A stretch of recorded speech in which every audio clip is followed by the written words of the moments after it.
Question d'Edouard, Stéphane. Il a investi dans de l'immobilier, mais la rentabilité est divisée de moitié à cause des impôts. Que faire? Et il nous dit, je n'ai pas les moyens d'investir dans un dispositif tel que le Malraux. C'est toujours le problème principal de l'immobilier. Quand on investit dans l'immobilier locatif, alors je ne vais même pas parler de l'impôt sur la fortune immobilière, on oublie finalement que dans toutes les réformes qui ont eu lieu sur le dernier quinquennat en particulier, il n'y a pas eu de réforme fiscale et l'immobilier locatif a une fiscalité quand même qu'on peut traduire de confiscatoire sans faire de poujadisme de base.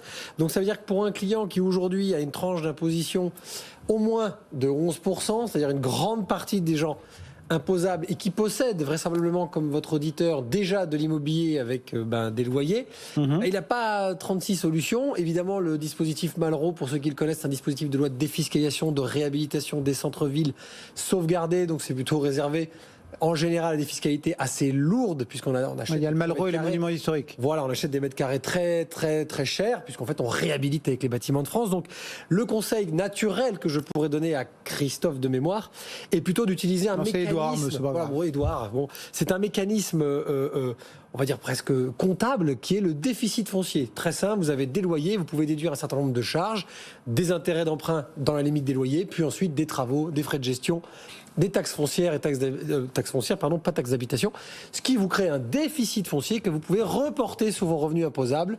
Vous passez par le multiple de votre tranche marginale et vous avez à ce moment-là une réduction d'impôt. Pour faire simple, aujourd'hui, il faut que je donne un exemple pour simplifier la vie d'Edouard. Je lui conseillerais peut-être, parce qu'on en a parlé plein de fois sur ce plateau du déficit foncier, ça reste quand même une opération où il faut impliquer des travaux, donc il faut être un peu connaisseur, donc peut-être utiliser les SCPI qui proposent des services de déficit foncier. Je le dis tout de suite, attention, il faut avoir une duration assez importante, mais si Edouard fait de l'immobilier, c'est qu'il fait du patrimoine, donc il peut se donner 10, 12, 15, 16 ou 18 ans selon les différentes SCPI. Je vous donne un exemple. La dernière en date que Net Investissement met en avant, c'est la SCPI Urban Pierre du groupe Urban Premium, qui était un des leaders, si ce n'est le leader des SCPI de déficit foncier. Quelle est l'importance? Surtout, et là c'est le conseil que je donnerai évidemment à Edouard.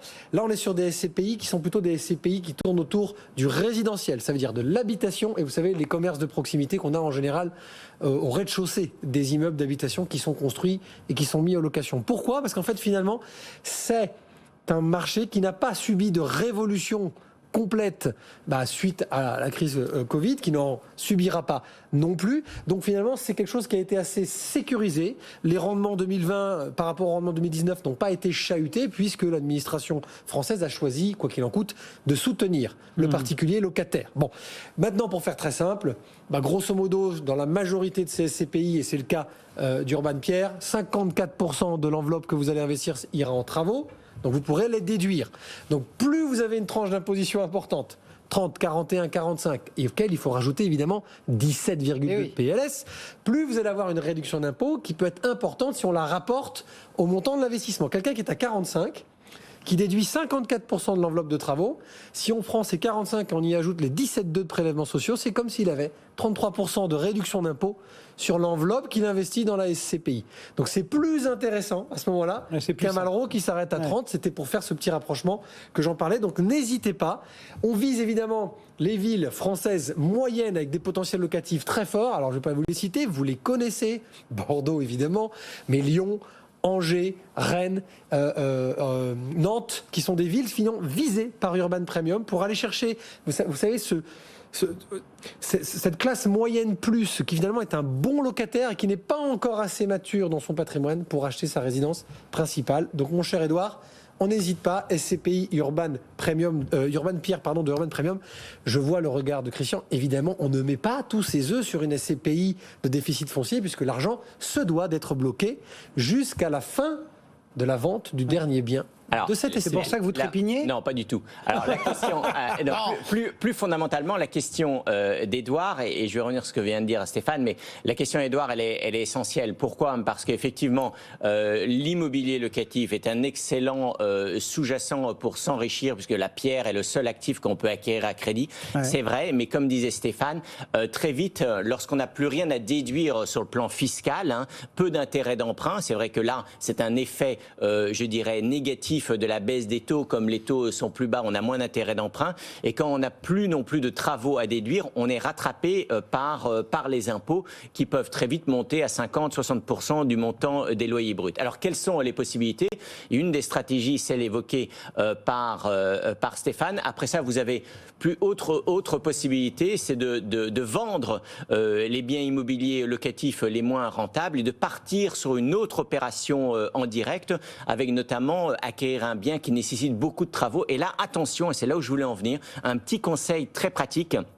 Il faut savoir que si vous déduisez beaucoup de travaux, seuls les travaux d'amélioration ou les travaux d'entretien, mais pas les travaux d'agrandissement, sont déductibles. Donc quand vous faites des travaux dans un bien locatif, il ne faut pas hésiter de demander au corps de métier, aux artisans, de séparer, de faire 2 devis.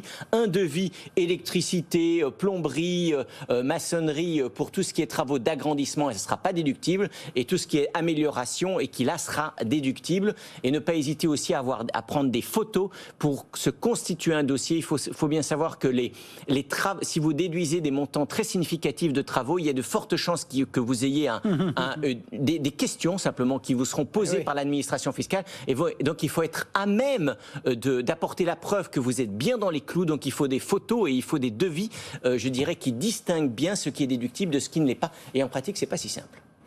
Bon, donc voilà, pour Édouard, une réponse très complète.